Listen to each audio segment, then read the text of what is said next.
Hello my stitchlings, and welcome back for another tutorial. Today we are learning how to chain.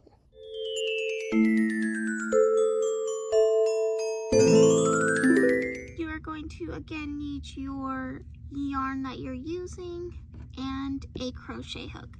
I would recommend a weight 4 yarn and a 5mm crochet hook, but for this tutorial I'm going to be using a thicker yarn and a bigger hook just to make things easier for you to see.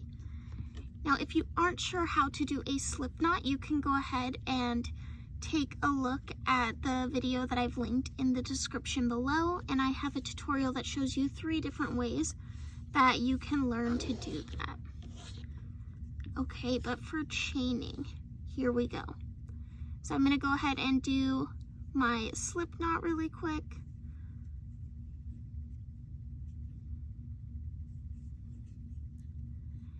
And now, when I am chaining, I like to secure this yarn in the hand that I am not holding my hook in. So I'll pinch that with my other fingers, and then I personally like to take my middle finger and my pointer finger and hold the yarn like this. There are lots of different grips out there that you can learn. This isn't the most ergonomic way that you could do it, but this is how I learned and what works for me. Then you are always going to yarn over your hook when chaining. You can either move your hook to wrap and grab the yarn, or you can take your fingers to wrap the yarn around. It's whatever is most comfortable for you.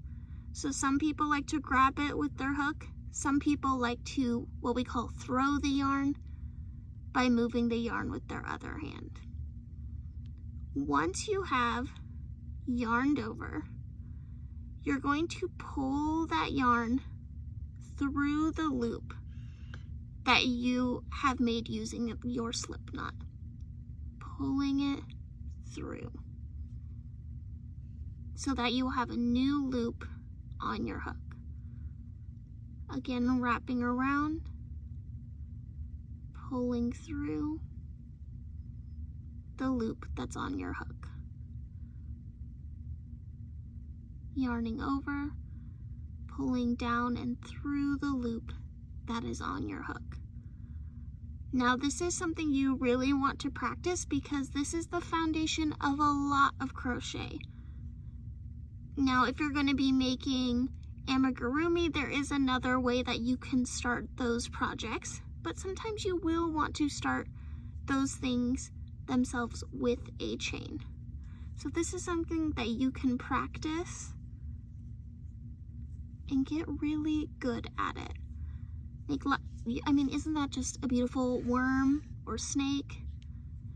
And then I'm going to go ahead and fasten off, which is where we cut our yarn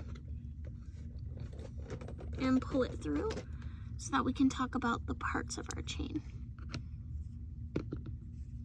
So now I kind of have a knot. So when we are looking here at our chain, you can see that it's made of like a V shape. So you can see this V here. So the parts of our chain, you want to try to identify that V shape. Each V is a stitch. And different patterns will tell you how to work into the chain later. And so the most common way is when you're going to be working on the top of the stitch. So right here in the top. Some patterns might tell you to work into the bottom loop, which is here. Some patterns may also tell you to work into the back loop. And so if you flip your chain over, you'll see that there's these little back bumps. And some patterns may tell you to be inserting your hook into those. And those can be a little bit more tricky to work into. Sometimes I'll personally ignore when a pattern says that because it really is the most easiest to identify this loop, back loop on the chain, and to work into that. Later on, when you get into crochet, you will hear a lot about working in the front loop, which is the loop closest to you, and the back loop is the loop furthest away from you. So you'll want to get used to working into that back loop.